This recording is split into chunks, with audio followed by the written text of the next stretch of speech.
National Assembly plans to introduce a bill imposing a death penalty for those found guilty of vandalizing national assets. According to the Senator Adamu Aliero, the bill targets the rampant vandalism of critical infrastructure such as power installations, railway tracks, and airport facilities. The legislation aims to deter such crimes through several severe penalties, including life imprisonment. Honorable Blessing Ona suggested installing anti-theft device to prevent vandalism. Recently, the Nigerian police force apprehended suspects with stolen railway trucks, and the Minister of the Transportation, Akali S. Sad, attributed train derailments to vandalism. The ministry and Nigerian Railway Corporation are enhancing surveillance and security measures to protect infrastructures. All right. I remember when one of the human activist Victor Oj said that Nigerians are the ones doing Nigerians, like we are the ones doing ourselves. Let's put the leaders aside for now. You see that, let's just look at Port Harcourt. If you check most of the roundabouts that that was fixed during the now Minister of FCT, I mean, they removed all the irons. Yes. Manholes has been pulled off. So the level of vandalism is becoming alarming. But talking about death penalty, I mean, a lot of things has gone wrong in our country, and then you will hear that the case has been adjourned. They keep moving till now. I mean, it takes forever. So how do they want to do this? Once they just caught the person, the next thing sentence is to life imprisonment or death penalty. How they are planning to do that?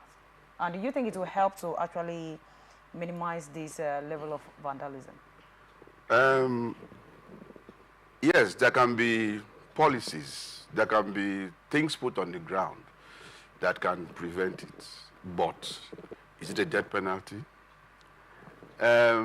When you talk about national assets, the story has talked about railway, airport, and all that. But I think that the national assets, our national assets, also includes our money. So those who are vandalizing our money, what do we do to them? We also kill all of them. So I think there should be mindfulness. People should be aware of what they are saying when they are talking. So you mean that a lot of persons are vandalizing our national money? Of course. Oh.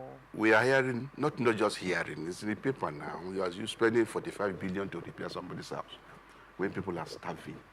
Okay. That is vandalizing national resources. National resources. Of course, our asset also. Okay. So I think the people in the House of Assembly should be more comprehensive in their discussion. If they're talking about damage to infrastructure, the buildings and things that we have, okay. But when they say national assets, it covers more than the railway buildings. They actually mentioned national assets, and then they also talked about the they mentioned those things. Those things, it's like if I say a compound and family. If I talk about the compound as a group of people, there's also a family. Yes. So when you say the compound to start with, and you can now limit to the family, it becomes a little, we're not very clear. Because if we're talking about the concept of national assets, and those who have vandalized our national assets, the people who are looting our money, they also vandalize our national assets. But let's come back to things that they mentioned, the railway, all that. I agree with you. They mentioned national assets too. Yes. And then, when you say let's come back, we are actually on it. Because they talked about that. They mentioned airport, they mentioned railway, and all that thing. Those infrastructure I know are very, very critical. For example, when you tamper with the security system of the airport, you put a lot of lives at risk. Many accidents have occurred here in Port Harcourt because somebody went to remove those iron things that block the holes on the road. There have been accidents. It's, again, a matter of, it's like we are the people who doing harm to ourselves. The people who steal these things, they don't go and keep them in the house as souvenir. They sell them. So who buys from them? Someone. Someone buys in from Nigeria. them. Who knows where they are coming from? In Nigeria. And if the security, a place like airport should have serious security. I wonder why sanities would be getting lost when there are security cameras and personnel, you know, surveillance rooms that are watching every corner of the place 24/7, yet things get lost. So, yes, some penalties must accrue to that behavior.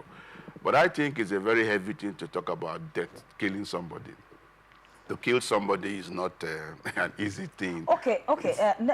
Most times, if you are always on social media, you will notice that most times when things happen in the streets of London, you can see it on the CCTV camera. So how come that development has not gotten to Nigeria, where that particular device can be everywhere, so that whatever thing that happens, I mean, if you destroy one, the other one will capture you. We know that it's still human that will install that. And you know that I can't talk about what I don't know. I can't destroy what I don't know. I can't go to destroy transformer when I don't know which one is negative and which one is positive. You're right. So could it be that the people destroying these things are those professionals that are being put, I mean, those people in place? No. They talked about it, someone mentioned device here. They have tried fixing one or two, but at the end of the day, you will hear that it's been removed. By who? So it's not really destroying. They just take it back to sell again. You see, I don't know how to say this. You know, we were talking about corruption and the mindset and the way things are going in this system.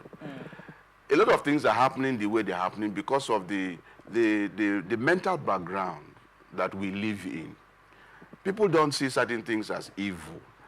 Somebody comes to, in fact, those people who, like you said, if you don't know about transformer, you cannot go and start talking about taking transformer, you might kill yourself. So those who go to remove these things are the people who install them in the first place. It may not be company A that put it there, maybe company D that's also the business of installing that kind of thing.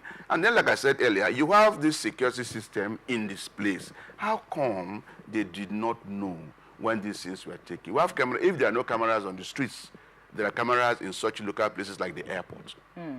Now, they talk about the railway also. Of course, I know there's no camera along the whole railway line. But I think it's more a matter of mindset. Do we care for ourselves? Do we want to protect ourselves? Do we as Nigerians think we belong to a state, a country that we should value? This matter of survival, me, for myself, at this time, makes people do the things that carries them on. That, you see, if you allow certain things to happen, certain states of minds will prevail. Criminality and stealing is everywhere. But you see, when it begins to be that kind that damages a lot of people, that puts a lot of us into danger, it becomes an issue for us. Death, I don't think that death penalty will be the thing, but let them create strict laws that they will implement. It's not like you said, when they catch somebody now, because you know somebody who knows somebody, then it's delayed. The other day we were talking about SP Sini, who refused, who rejected bribe because he wanted it to the right thing to be done. Yeah, so if we have that kind of mindset and we set up the laws and we prosecute the laws, then I think it will be safer for all of us. Even this death penalty that they're talking about, they can put it up as a law and nobody dies because their friends are involved in stealing it. Nobody dies. Our courts, you know, even our constitution is trampled under feet. So what are we talking about? It's not making the laws. Nigeria has very good statements. So we have very good statements on paper. Implementation is the problem. It's the problem.